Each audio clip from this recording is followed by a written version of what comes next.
जी दोस्तों, आज हम एक बहुत अहम टॉपिक करने जा रहे हैं और वो N5, N4, N3, N2 सारे लेवल्स के लिए है कि लोग जो हैं वो इसमें बहुत कंफ्यूज रहते हैं कि कहाँ वाह लगेगा और कहाँ गा लगेगा। ठीक है, वाह और गा में जो है क्या फ़र्क है, कहाँ हमें वाह लगाना चाहिए, कहाँ गा लगाना चाहिए, इस बात को लेकर के बहुत सारे स्टूडेंट्स हर लेवल के बहुत कंफ्यूज रहते हैं। तो वाह और गा पे जापानियों ने भी एक्सप्लेनेशन के लिए बड़ी बड़ी मोटी मोटी किताबें भी लिखी हैं, लेकिन कोई ऑथेंटिक रूल वो नहीं बना सके कि जी कहाँ वाह लिखना है, कहाँ गा लिखना है। तो जापानी जैसे यूज़ करते हैं वैसे हमें यूज़ करना है, लेकिन कैसे यूज़ करना है उस पे आज हम बात करेंगे।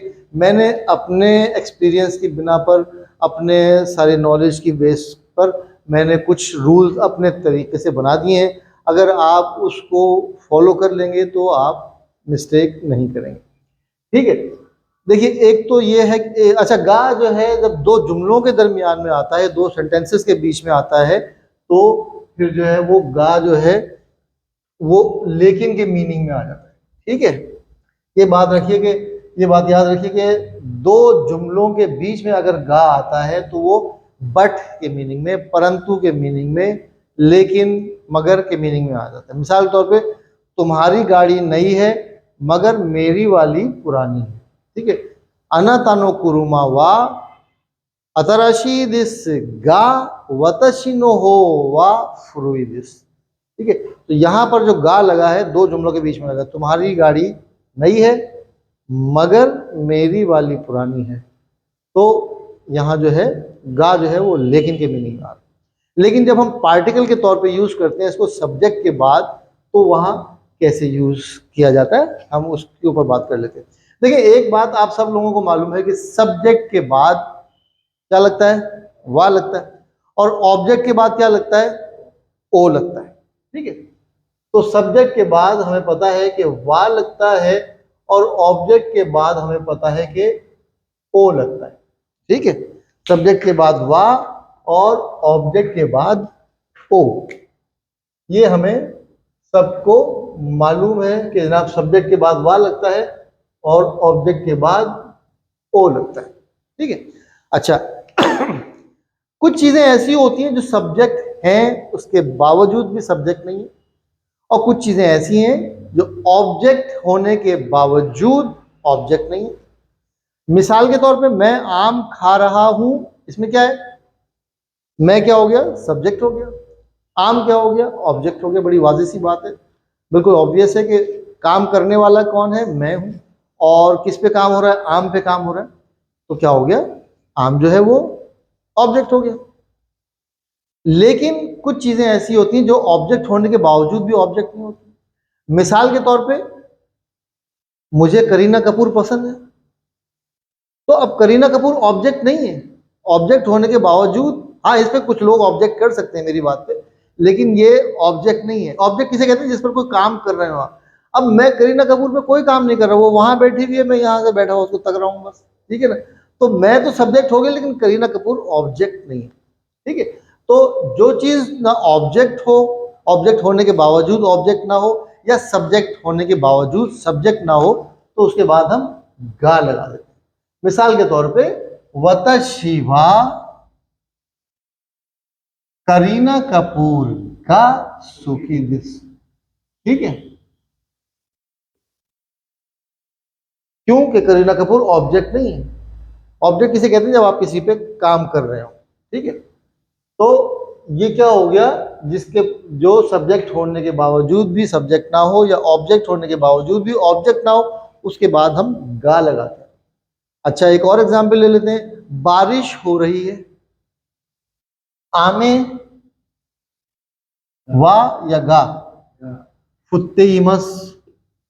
ठीक है, आमे गा फुत्तेइमस। अब आमे के बाद हम गा लगा रहे हैं, क्यों, आमे तो बारिश हो रही है तो बारिश सब्जेक्ट है, लेकिन सब्जेक्ट किसे कहते हैं, काम करने वाले को।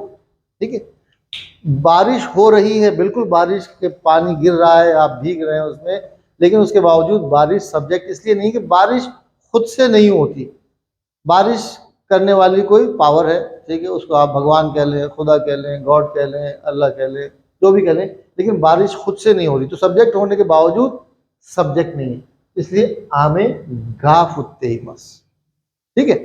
दरवाजा खुला हुआ है, ठीक है, दरवाजा खुला हुआ है, खुल रहा है या खुला खुला हुआ है एक ही बात है। आइते दोआ वा आइते ही मस, अब यहाँ पे दोआ वा लगेगा या दोआ गा लगेगा। दरवाजा खुला हुआ है, वर्ब क्या है, खुलना, खुल रहा है दरवाजा, लेकिन दरवाजा सब्जेक्ट है, तो अब सब्जेक्ट के बाद वा लगता है, लेकिन यहाँ पे वा हम क्यों नहीं लगाते, क्यों नहीं लगाते, इसलिए कि दरवाजा खुद से नहीं खुलता, कोई पावर उसके पीछे होती है, कोई बंदा खोल रहा होता है या कोई मशीन खोल रही होती है, इसलिए दरवाजा जो है सब्जेक्ट होने के बावजूद सब्जेक्ट नहीं होता, ठीक है। अच्छा, गा का एक तो ये चीज आ गई। अच्छा, फिर एक और मैंने बनाया था कि जो क्वेश्चनेबल वर्ड्स हैं, क्वेश्चन करने वाले वर्ड, मिसाल के तौर पे दारे सवालिया वर्ड है, ठीक है, दोरे सवालिया वर्ड है, दोको, इत्सु, दो नाता दोरे एक ही बात है, दो नाता, ठीक है, दारे दोरे नानी, ठीक है, दो नाता दारे दोरे दोको इत्सु नानी, ये जितने भी सवाल करने वाले वर्ड्स हैं, अगर वो सिंगल हों और सब्जेक्ट के तौर पर इस्तेमाल हो रहे होते हैं तो उनके बाद हम गा लगाते हैं। मिसाल के तौर पे सब्जी खरीदने कौन जाएगा, ठीक है, यासाई ओ काउ तामेनी या यासाई ओ खाईनी, ठीक है, यासाई ओ खाईनी या खाऊ तामेनी, खाऊ तामेनी। अब क्या आ जाएगा, दारेगा,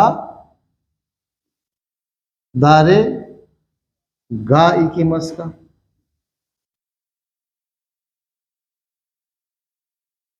ठीक है, यासाई ओ खाऊ तामेनी दारेगा इकीमस का, सब्जी खरीदने कौन जाएगा, कौन क्या है, सब्जेक्ट है यहाँ पे, लेकिन सब्जेक्ट के बाद वाह नहीं लगता, गा लगता है, क्योंकि सब्जेक्ट क्वेश्चन वर्ड है, और क्वेश्चन वर्ड अगर सब्जेक्ट बन जाए तो उसके बाद गा लगाता है।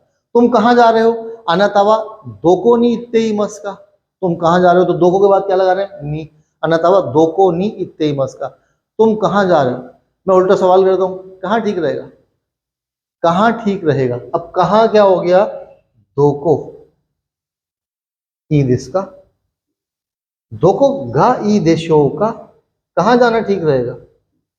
अब कहाँ जाना लिखने की जरूरत नहीं है, बस कहाँ ठीक रहेगा, तो अब कहाँ जो है सवालिया वर्ड है और सब्जेक्ट बन गया है, तो इसके बाद क्या आएगा, दोको गा, दोको गा ई देशो का, कहाँ ठीक रहेगा, ठीक है।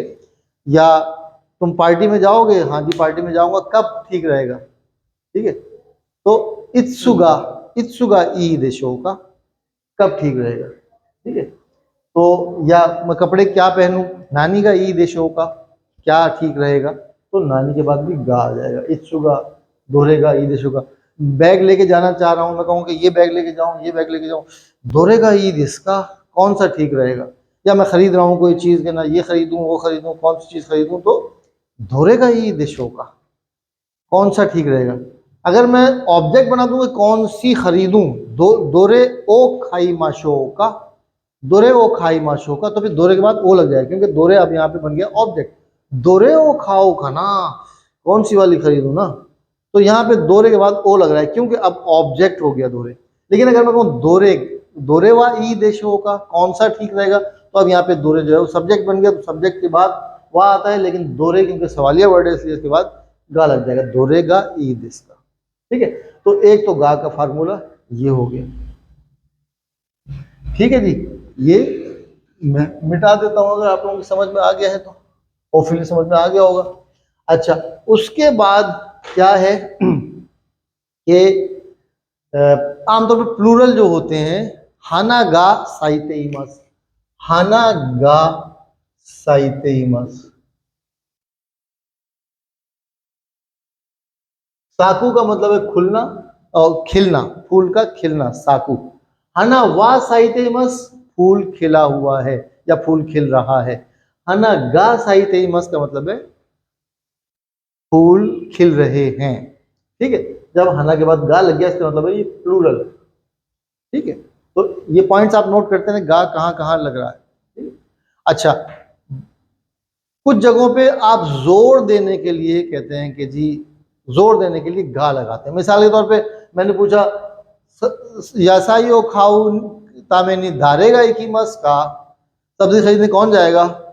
अब आप दे रहे हैं ना, कोई नहीं जाएगा, मैं जाऊंगा।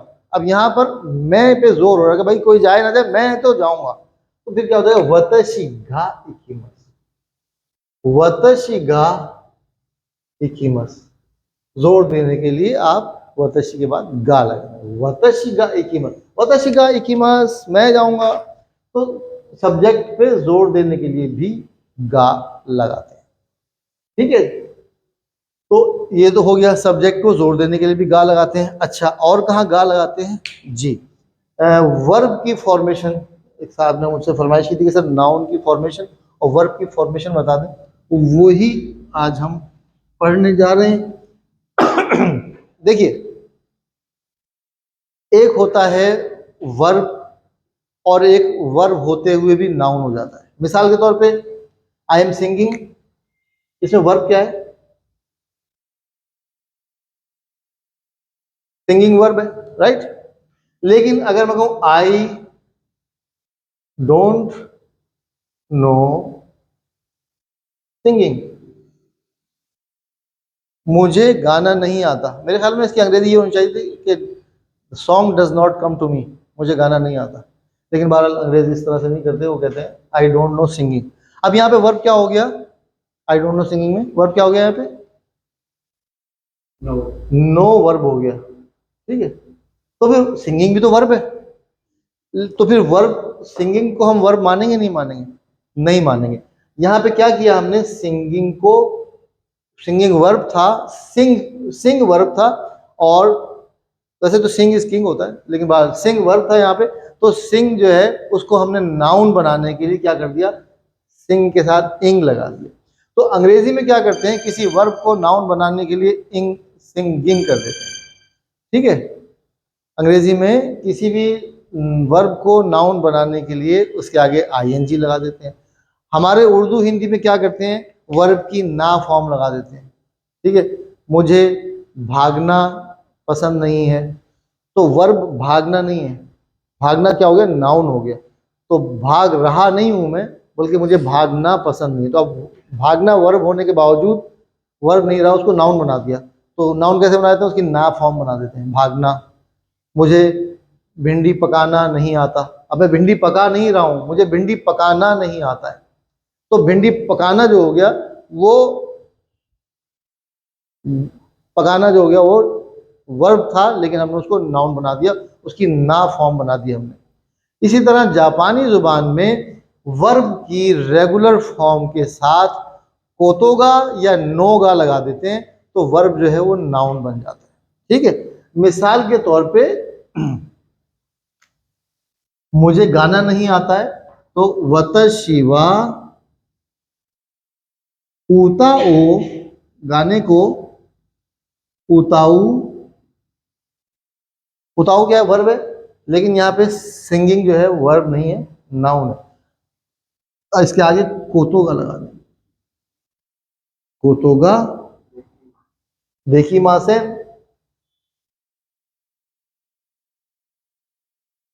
वतशिवा उताऊ उताऊ कोतोगा देखी माँ से, क्या तुम स्विमिंग कर सकते हो।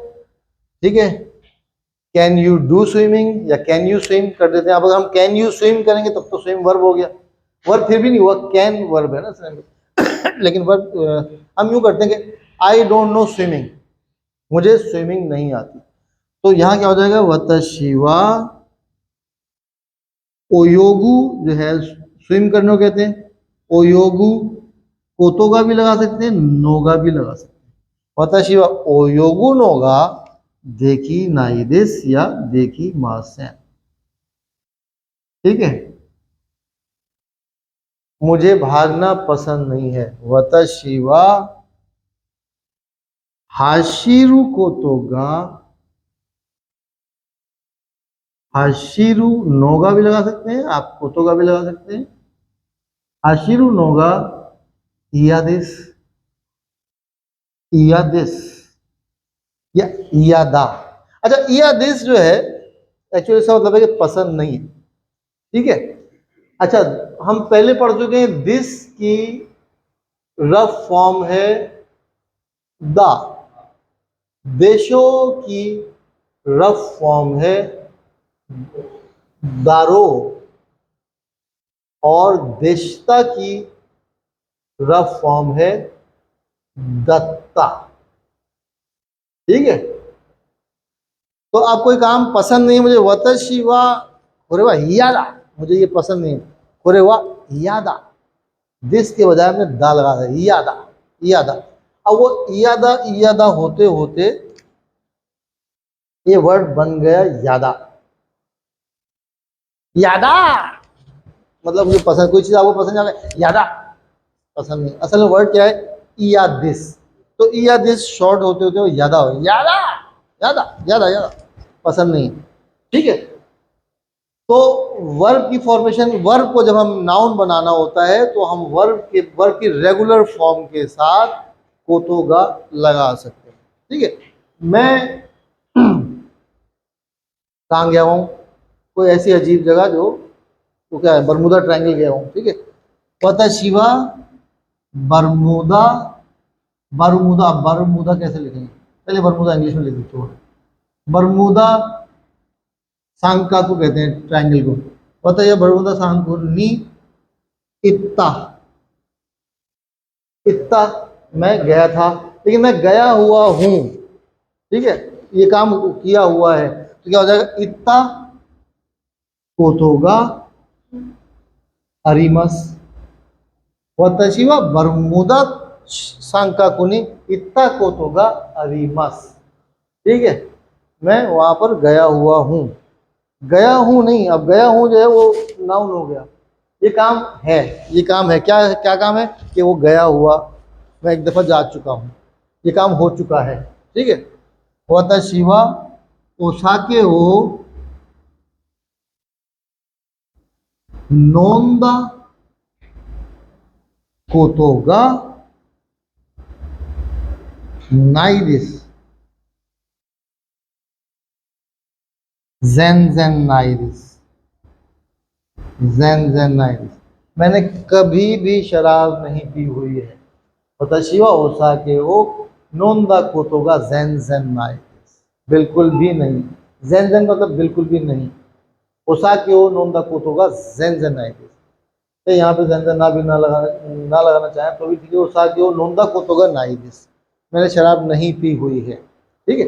तो वर्ब की रेगुलर फॉर्म, मस्ट फॉर्म के साथ नहीं लगता है, वर्ब की रेगुलर फॉर्म के साथ कोतोगा या नोगा लगा देते हैं तो वो वर्ब जो है वो नाउन बन जाता है। ठीक है। तो ये था वा और गा में डिफरेंस की प्रैक्टिस करें। कोई चीज़ समझ में ना आए जुमले बना के मुझे भेजें, मैं आपको करेक्शन कर दूंगा तो आपको और क्लियर हो जाएगा। मेहनत करें। JLPT के एग्ज़ाम आ रहे हैं तो आप लोग मेरी वीडियोस देखें। एक साहब ने कहा है N3 की एक्सरसाइजेज करवाएं। जी, N3 की ग्रामर एक्सरसाइजेज आज नहीं तो कल से मैं स्टार्ट कर दूंगा, अपलोड कर दूंगा। आप लोग रोज़ की 2-3 एक्सरसाइज N3 की, N4 की, N5 की करते रहें। N5 की तो मैंने काफ़ी ग्रामर एक्सरसाइजेज डाली हुई हैं, अपलोड की हुई हैं, वो आप लोग देखें, मेहनत करें। बहुत बहुत शुक्रिया, धन्यवाद। अरिगतो गोजाइमाशिता।